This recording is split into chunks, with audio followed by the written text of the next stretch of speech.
Welcome back to episode 4 of An Achievable Dream, where we cross over the Gulf of Alaska to explore the more remote, isolated, and for the most part, uninhabited western portions of this region of Alaska. But first, to connect the dots, let's recap a bit.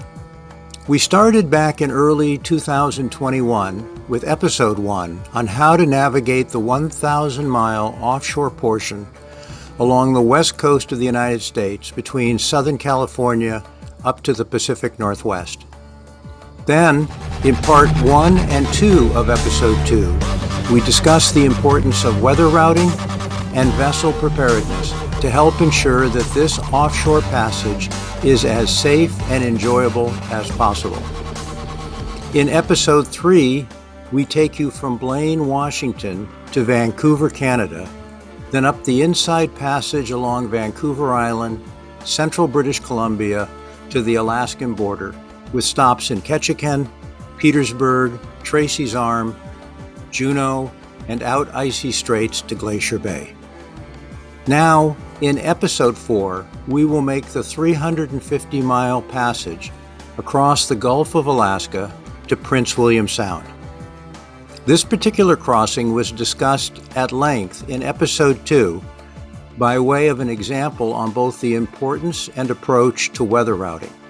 In this episode, we will touch on a small portion of the highlights, like stopping in the fishing port of Cordova, the oil terminal and town of Valdez, a trip up to Columbia Glacier, College Fjord, the bizarre and unique town of Whittier, Alaska, and then down the Kenai Peninsula to Seward, Kodiak Island, and the Alaskan Peninsula.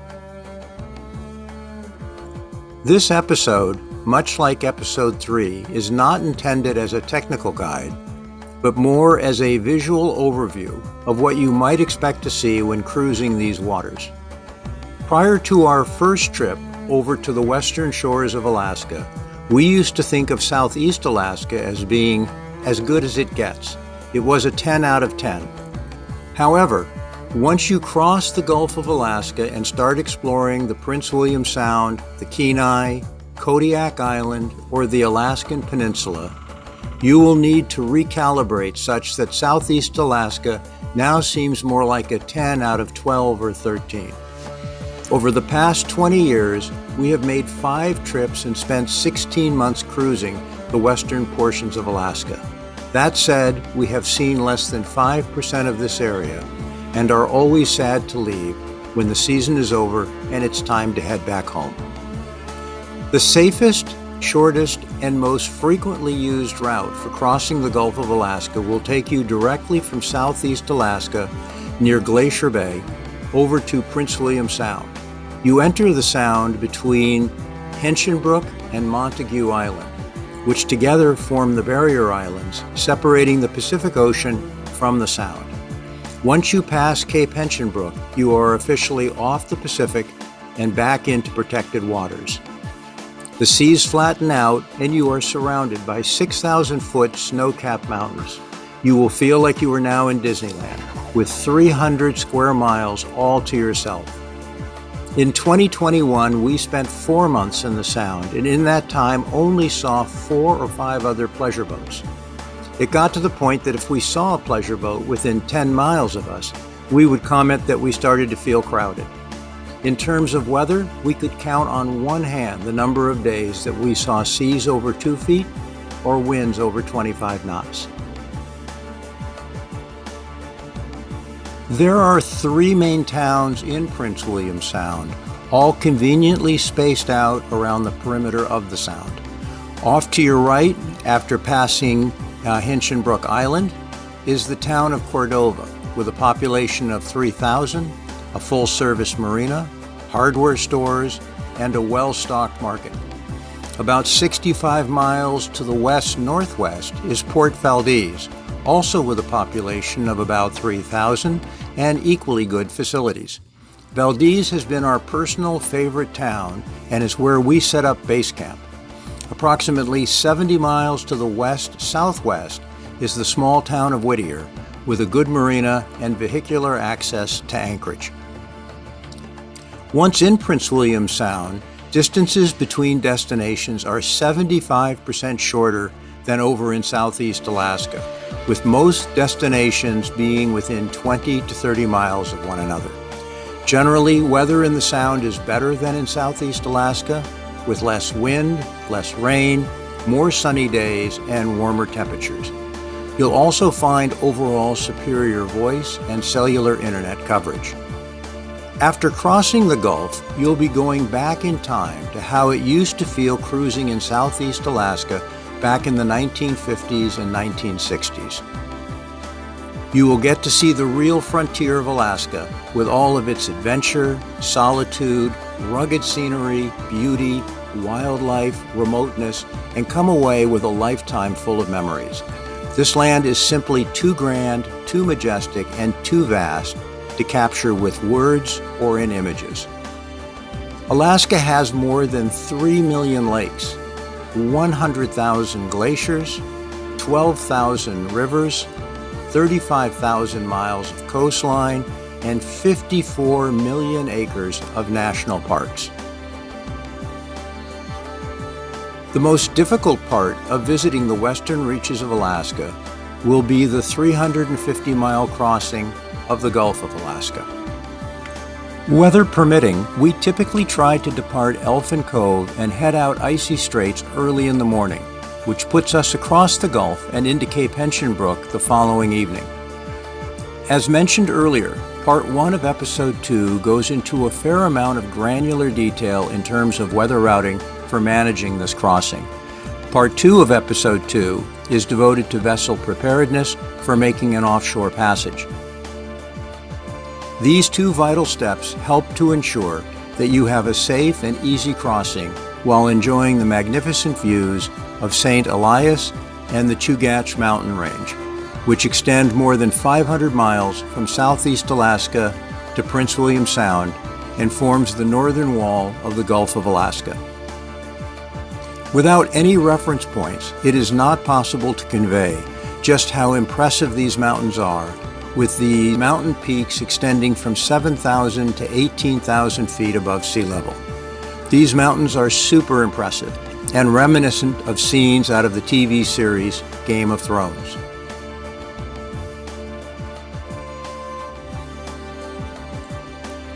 Upon arrival, there are several good anchorages.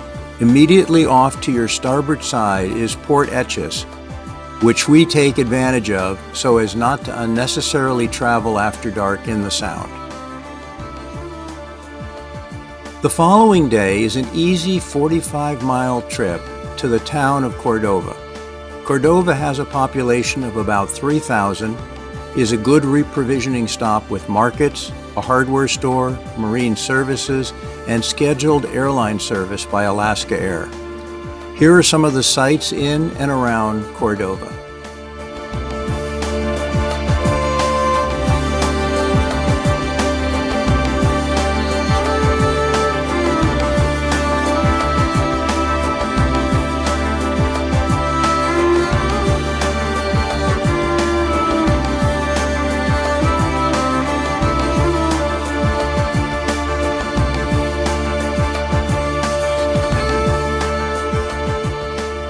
From Cordova to Valdez, it's only 70 miles. We sometimes like to break this trip up into two 35-mile segments in order to spend a night in Landlocked Bay at the base of the Copper Mountain. On our last trip to Valdez, we arrived in early April, 2 months before the fishing fleet was due to arrive and while the snow levels were still all the way down to where it touches the sea. This is Valdez Arm, and you'll feel like you are sailing through the Swiss Alps. Valdez is about the same size as Cordova, but has a very different feel. There is one main, well-stocked hardware store, a Napa auto parts store which offers truly unique and outstanding service, a large Safeway market, and even a very nicely stocked health food store. There are two marinas, which are both first-rate, with an easy approach, ample 50 and 100 amp power, a terrific, well-trained and dedicated staff, all managed by a delightful dock mistress who runs this operation like a Swiss watch. The town has its own unique character, and we've always found the people here friendly and helpful. For us, this is our go-to base camp for cruising in the Sound. On this last trip in 2021, we were able to experience firsthand their brand new $85 million harbor with unimaginably breathtaking views from the boat. When we arrive early in the season, the harbor is only about 20% full. A month or two later, in early June, the snow line starts to retreat, now exposing the first signs of spring. Within just a few days, the brown mountains, freshly exposed from the melting snow, are transformed into iridescent green slopes. This progression will continue throughout the summer, with the tallest peaks retaining their white caps all year round. Even in June, the harbor still remains only about 30% full. 1 month later, by July, the fish boats arrive in droves, and within a couple of weeks, the harbor swells to 110% occupancy and will remain that way for the next 2 months or until the end of the fishing season. You won't find a better collection of stout, broad-shouldered, well-built commercial workboats anywhere in the world. These boats are all maintained in first-class condition, run with experienced and knowledgeable captains, and have dedicated crews. Of course, there are many other ways to enjoy your leisure time ashore in Valdez. Serena's daily activity includes an hour or so of stalking the local habitat of rabbits. After the first couple of weeks, all the rabbits seem to recognize Serena, and the hunter becomes the hunted, with the rabbits baiting and taunting her. There are several local hiking trails, one prettier than the next. Some of these trails offer spectacular 180-degree views of Valdez. If you happen to be here during the summer solstice, you'll undoubtedly want to stay up until midnight so as to capture the midnight sun. There are daily excursions to visit Columbia Glacier, wildlife tours, or, if they are still open to the public, visiting the multi-billion-dollar Valdez Marine Terminal, built back in 1977, which is 2.5 miles as the crow flies from the harbor. At its peak in 1986, this facility produced more than 2 million barrels of oil per day, which is the equivalent of 84 million gallons. It's quite a remarkable operation to behold. After 45 years, they have worked it out to a science. This is exactly what it takes to fill an oil tanker at the rate of 22,000 gallons per minute. For perspective, Oasis carries about 5,000 gallons and could be completely refueled in under 10 seconds.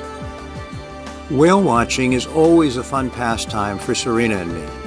It's almost as easy as finding rabbits ashore.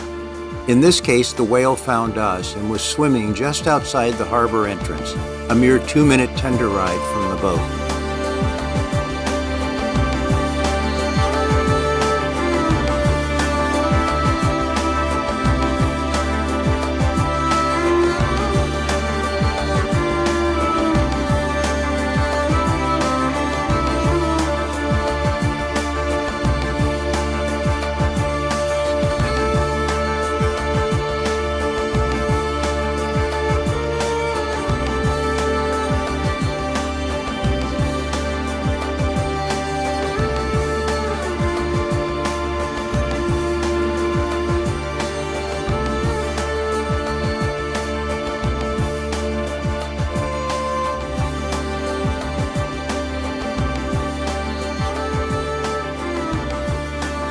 For the remainder of July and August, Valdez turns into a 24-hour-a-day beehive of activity.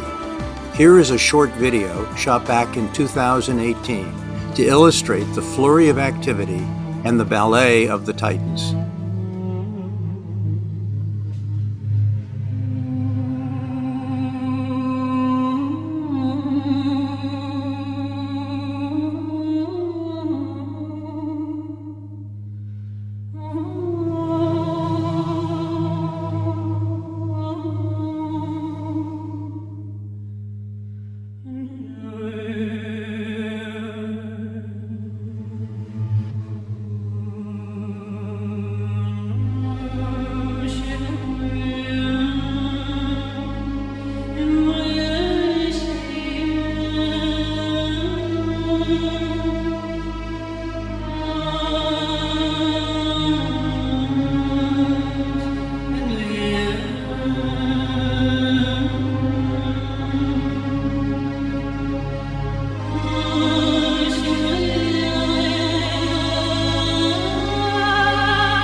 Our next stop takes us back out the Valdez Arm and into the Sound.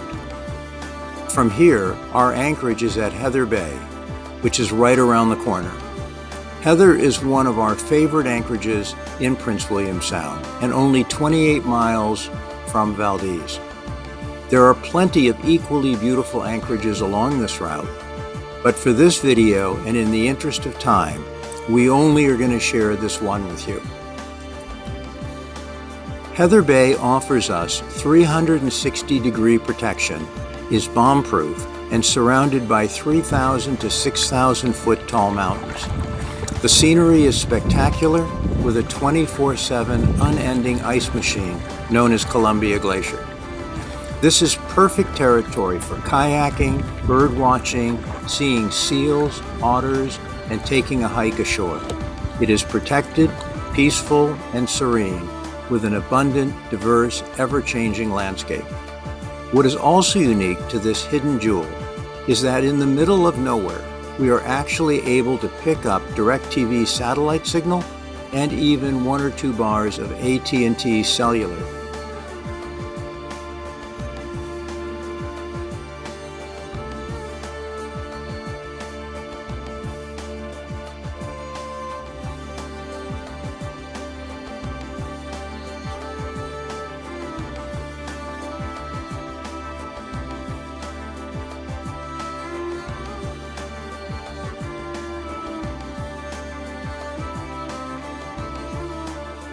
This will be our base camp for the next few days.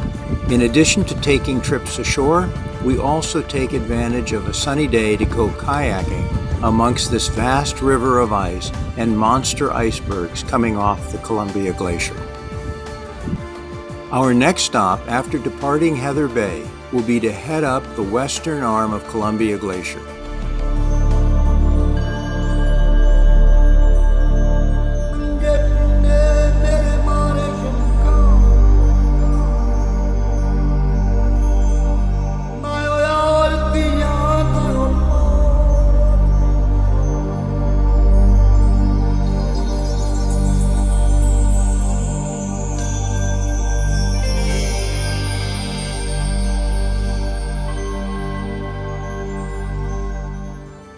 For years, this glacier was inaccessible due to the pack ice.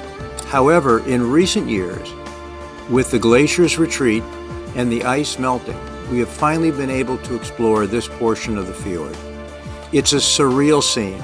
Much of this area has never been explored, charted, or navigated. Columbia Glacier has receded 15 miles since our first visit 3 decades ago, and for several miles, our charts still show us navigating over land and ice. This is not something that we would recommend without local knowledge or, in our case, the use of Furuno active searchlight sonar. Columbia Glacier starts at an elevation of 9,000 feet as it snakes its way 23 miles down to the water's edge. The glacial ice sheet still covers some 225 square miles and is well over 1,000 feet thick in places. This is the mass and force required to cut these 1,200-foot deep fjords through solid rock. In more recent years, the Columbia Glacier is now referred to as the Columbia Icefield. As the face of the glacier continues its retreat, it has exposed 6 tentacles which once comprised the main glacier ice flow and are now 6 separate individual tidewater glaciers. This year, for the first time, and as a result of the glacier having receded further, we were able to proceed several miles further than ever before. We had about 2 miles up the western branch where we anchored in front of 3 separate glaciers. They are so new that these glaciers have yet to be assigned names. It was an eerie feeling seeing mountains exposed for the first time in thousands of years. It has the feeling of a lunar landscape. We search around with our sonar for about 30 minutes until we are able to find a 130-foot submerged ledge on which to perch our anchor. Normally, we would never suggest anyone anchor this close to the face of a glacier. However, we could see that this particular glacier was only a tidewater glacier at high tide, so we were not overly concerned about any dangers from its calving right next to us. I've said it before, and it bears repeating again, that it is simply not possible to convey the feel of Alaska through words or pictures. Nothing can come close to capturing the jaw-dropping beauty, awe, and magnitude of what it is like to be completely alone in this magnificent wilderness. We spent a total of 6 days anchored in this spot, kayaking through and around 10-foot ice cubes, looking at the geology, mesmerized by how nature creates such a perfect masterpiece, and feeling grateful for the experience.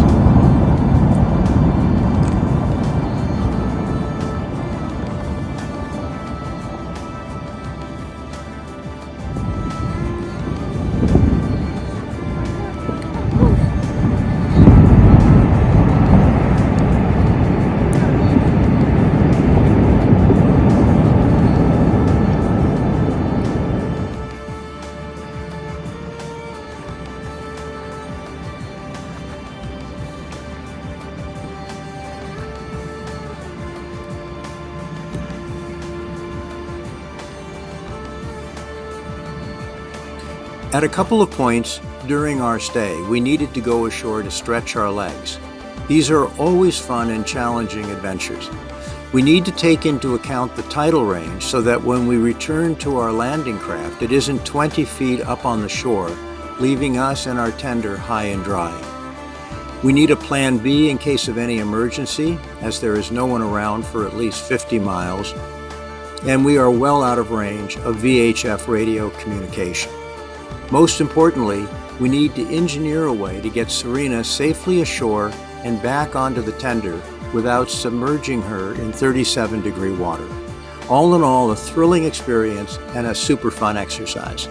Once ashore, it's a primordial world. What appears from the boat to be a sandy beach turns out to be mountains of rock and large gravel, leading from the shore all the way up to the face of the retreating glacier. The rivulets of water running down to the sea are actually fast-moving rivers of water, which makes the selection of your beach landing very important, as these streams are not passable. Some of these raging rivers head straight down to the sea, while others, for no apparent reason, turn and run back under the ice sheet, disappearing into 20-foot-high cavernous tunnels of ice. The one thing you won't see here is any evidence of human existence.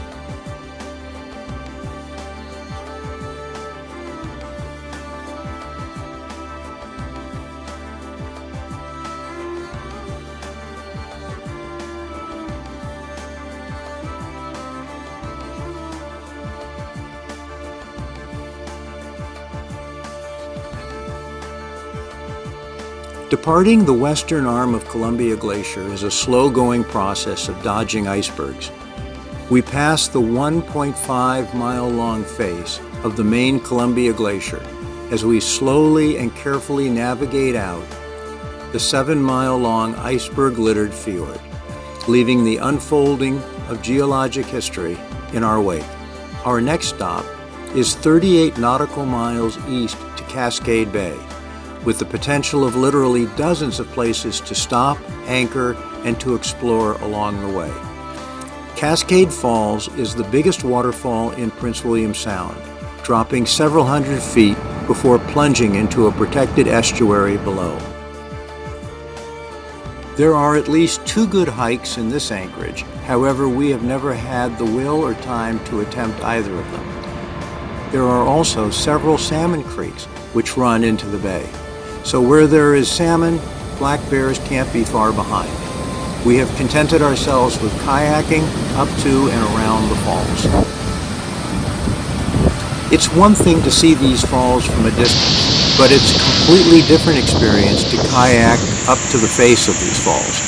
The noise level is off the chart deafening, and the water is actually too rough to get much closer than 50 yards. But it provides yet another fun, heart-pounding adventure and an unforgettable, thrilling experience for all. From Cascade Falls, we head over to Barry Arm and Harriman Fjord, which is an offshoot of College Fjord. Barry Glacier sits at the head of Barry Arm and provides a deep but adequate anchorage in settled weather. These glaciers have been retreating as well. However, in the case of Barry Glacier, its retreat has left the exposed, steep-sided face of the slopes, once supported by pack ice, now unsupported. Because of the unstable geology, the U.S. Geologic Service and the Department of Natural Resources has posted a landslide tsunami alert, which poses a grave and possibly catastrophic threat to the entire region, feeling that if the entire 650 million cubic yards were to let go at once, the ensuing landslide could produce a 30-foot tsunami. The consensus among scientists seems to be that this eventual landslide is now more a question of when, not if. Because of this somewhat exposed anchorage and the looming risk of a landslide and recent tsunami alert from the 8.2 magnitude earthquake off Kodiak earlier this summer, we typically anchor over at Surprise Glacier. Surprise Glacier has its challenges as well. There are only two shelves, each at about 80 feet of depth, where it is shallow enough for us to anchor. In recent years, this glacier has turned into a veritable ice capping machine, where it can fill the bay with pack ice inside of a few short hours. One might think that this poses little threat to a boat our size. However, this is not the case. One of the factors causing this glacier to calve is the fresh water produced from the warmer air melting the surface of the glacier. This warm, fresh water drills down from the surface, causing huge caverns and fissures in the ice. This fresh water makes its way to the bottom of the glacier, where it runs in huge rivers flowing between the ice and the bedrock.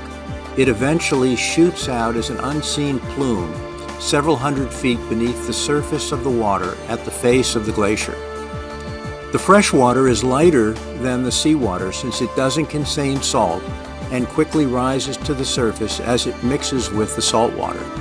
This induction of millions of gallons per minute of fresh water, along with the upwelling of the fresh water, effectively turns the water in front of the glacier into a huge density-driven circulation system. These effects, aided by local winds typically flowing off the face of the glacier, can get these icebergs moving at upwards of a half a knot. Keep in mind that 90% of an iceberg is below the surface.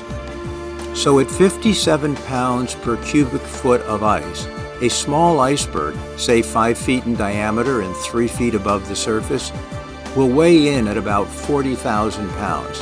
Add to that this ice is a lot denser and harder than what you make in your freezer at home. Plus the ice is in motion, so there is now momentum involved, resulting in the impact of these bergs hitting even an anchored vessel can generate hundreds of tons of force on the ship's hull. It doesn't always make for a pleasant night's sleep and certainly adds both to the risk and to the sense of adventure. From here, we head back out into College Fjord and up 35 miles to the Harvard and Yale Glacier. Depending on ice conditions, this can take us anywhere from 4 to 6 hours with at least one good anchorage along the way should we decide to stop for a hike ashore or to spend the night. Once up at Harvard and Yale Glacier, we always anchor in Tuition Cove, just 3 miles south of the face of Yale Glacier. It has room for one boat our size and is fairly well protected from the weather and from ice. College Fjord contains 5 large tidewater glaciers and dozens of small glaciers, all named after renowned East Coast colleges. This fjord has the largest collection of tidewater glaciers anywhere in Alaska and is absolutely stunning and a once-in-a-lifetime experience. These glaciers are beyond vast. The face of these glaciers are 250 to 300 feet high, more than 2 miles wide, 24 miles long, and rise to over 9,000 feet, which is about 2 miles high. The following video was shot in 2018 and 2021 There really isn't any way to convey the sheer size and scale of these glaciers without a known or recognizable reference point.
That's amazing. We just got a huge calving. We'll feel that.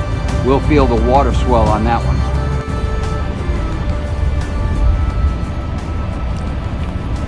From Tuition Cove, we head south, down College Fjord, and east along Passage Canal, the 43 miles to the town of Whittier, Alaska, also known as the weirdest town in America. According to the 2020 census, Whittier now has a full-time population of 270 people. This is up from 200 in 2010. Whittier is also a one-house town, with 95% of the population living in one building, originally called the Buckner Building. For the longest time, this building was one of the largest buildings in all of Alaska. The town's market, the Cozy Corner Market Store, its post office, a notary, police, dentist, church, the school, even the playground are either connected in this building or by an underground tunnel. The town is warm, quirky, and if you like to dance to the sound of a different drummer, then this is the town for you. Indeed, you can even have your own pet reindeer. Whittier, located just 60 miles from Anchorage, is both accessible and remote. Other than by boat, the only way in or out of Whittier is by car or train, which both share a 2.5-mile long railroad tunnel bored straight through a mountain of solid rock using a 16-foot single one-way lane. The road closes down at night and whenever the train is running, so it is closed to vehicular traffic more than it is open. From a boating perspective, they have a large marina with 50 amp power and are able to accommodate boats up to 100 feet in length. However, during the season, finding a slip can be challenging. The dock office staff is very accommodating, but that doesn't mean that you won't end up having 1, 2, or 3 boats rafted up next to you. Car rentals are also available in Whittier, so we almost always plan a day trip to Anchorage to drop off or pick up guests from the airport or do a major provisioning, visit Costco, and make a Home Depot run. No visit to Prince William Sound is complete without stopping off in Whittier. Our next destination will be to Seward, Alaska, 120 miles by boat from the town of Whittier. The western portion of Prince William Sound is a breathtaking and picturesque cruising ground, with stunningly beautiful anchorages, glaciers, waterfalls, wildlife, and ample opportunity to take great hikes ashore.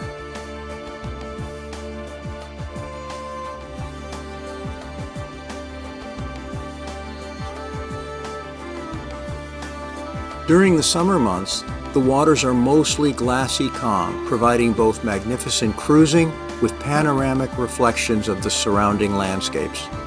There are an endless number of places to anchor, explore by kayak or tender, and take trips ashore. Shore excursions are always a great adventure. However, it is important that whenever leaving the boat, that you take into account emergency radio communication, anchoring your tender well off the beach so that the occasional bear wandering the beach doesn't jump into your boat and or possibly sink it while you're out hiking. We've worked out a pretty good system for dealing with this potential, which so far seems to have worked. Clouds, rain, and fog are also a constant companion while cruising in these latitudes. To us, this somehow seems as it should be. Alaska always feels just a little off under blue skies and sunshine. Once you leave the Sound, the last 40 miles are open waters and fully exposed to the Gulf of Alaska, so you will want to pay close attention to the weather conditions for this short offshore open ocean passage. After cruising in the Sound for any length of time, you'll have completely lost your sea legs and forgotten what the real ocean feels like. The approach to Resurrection Bay and Seward is strewn with massive, jagged rock outcroppings, which is our visual indication that we are approaching our 90-degree turn to starboard and once again able to leave the Pacific in our rearview mirror. 16 miles ahead is the small town of Seward, Alaska, population 2,800, and has a large 565-slip, well-protected boat harbor located off to your port side. The marina is top-notch, well-run by the city, and they have always been accommodating to us and able to provide at least one, if not two legs of 50-amp shore power. Seward also has a 330-ton travel lift, a Safeway Market, Ace Hardware, and True Value Hardware store. There is also one train a day on the Alaskan Railroad between Seward and Anchorage, which provides a beautiful and scenic 4-hour run through the Alaskan wilderness. The distance from Seward to Kodiak is approximately 180 sea miles, depending on which route you take. There is no shortage of anchorages or tidewater glaciers flowing from the Harding ice field. Abundant wildlife is everywhere, including horses, puffins, oyster catchers, and wild beauty is everywhere along this portion of the coast. The broken coastline along the Kenai provides that much of this trip can be made in semi-protected waters.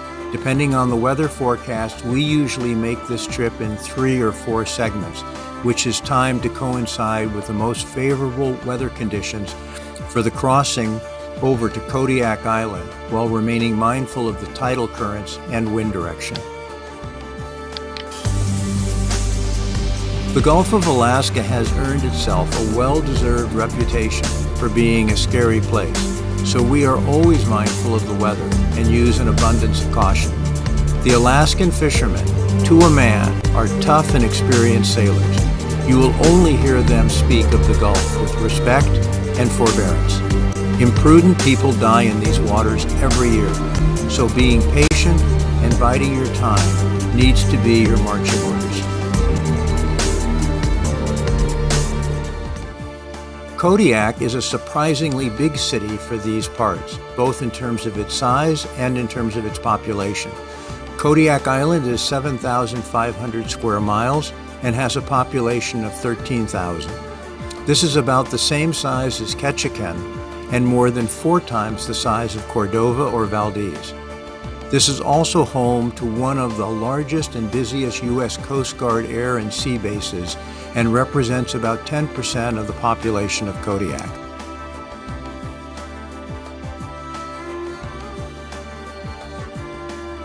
When approaching from the north, the main harbor is off to your right-hand side. In total, they can provide moorage for up to 650 boats and accommodate boats up to 150 feet in length. There is a large Safeway, a Walmart, if you can believe it, a McDonald's, liquor stores, plural, several small places to eat, a good marine electronics store, sporting goods, a 330-ton travel lift, and plenty of ship's chandleries to shop at. Did I mention that they also have a spaceport known as the PSCA, or Pacific Space Complex Alaska, in case you want to launch one of your crew members into space? One of our favorite excursions from the harbor in Kodiak is the 8-mile run out to Long Island. With its lush vegetation, scenic views, rugged coastline, and several lakes with miles of easy hiking trails that crisscross the island. The island is full of wildflowers along with some unusual assortment of birds and wild animals. This was also home to a large coastal defense force during World War II. The island was equipped with some of the earliest advanced surveillance radar systems, underground concrete bunkers, and heavy artillery, including several Quonset hunts and massive concrete gun emplacements, which remain strewn about the island. It is a surreal experience to stumble across these historic military artifacts, gun emplacements, ammunition bunkers, and other remnants left over from World War II in such an isolated and remote part of the world.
You can easily spend a month exploring Kodiak and its surrounding islands.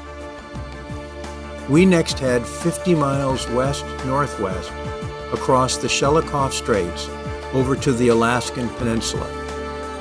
Unlike Kodiak, which is mostly comprised of relatively low-lying mountains, hillsides, and meadows, the largest mountains are all on the peninsula. These volcanic mountains, also known as the Alaskan Mountain Range, run the length of the peninsula for over 500 miles. This area comprises the northwestern terminus of what is commonly referred to as the Pacific Ring of Fire. Best known is Mount McKinley at over 20,000 feet to the north and 8,000 feet at Kodiak Bay, which is where we are now headed next. We have several favorite places to visit along this portion of the coast. Too many, really, to cover in this video. But Kodiak Bay in the Katmai National Park stands out as the definition of truly outstanding. Here is some video footage that we shot back in 2018.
Well, I hope that you have enjoyed this quick overview of cruising in these waters. For anyone who has spent any time in Alaska, you will appreciate that it is impossible to convey the grandeur of Alaska in pictures as it is to convey the taste and flavors of an exquisite gourmet meal. What the eyes don't see, the mind can't imagine, so hopefully we have captured 10% of the feel, beauty, and magnificence of Alaska, just enough to whet your appetite. Coming up next, in Episode 5, we will take a stab at defining the attributes of an expedition yacht. We will look at some of the objective criteria like size, tonnage, range, speed, efficiency, stability, maintainability, endurance, backup systems, serviceability, livability, functionality, maneuverability, and safety. There is also an equally important emotional side to this equation. Recognizing that we are really visual creatures, we can't ignore the subjective side of how we make this decision. The ship needs to elicit a visceral response in terms of its head-turning appearance. For some of us, that will be its broad shoulders or tough appearance, whereas for others, it could be a contemporary, more modern interpretation.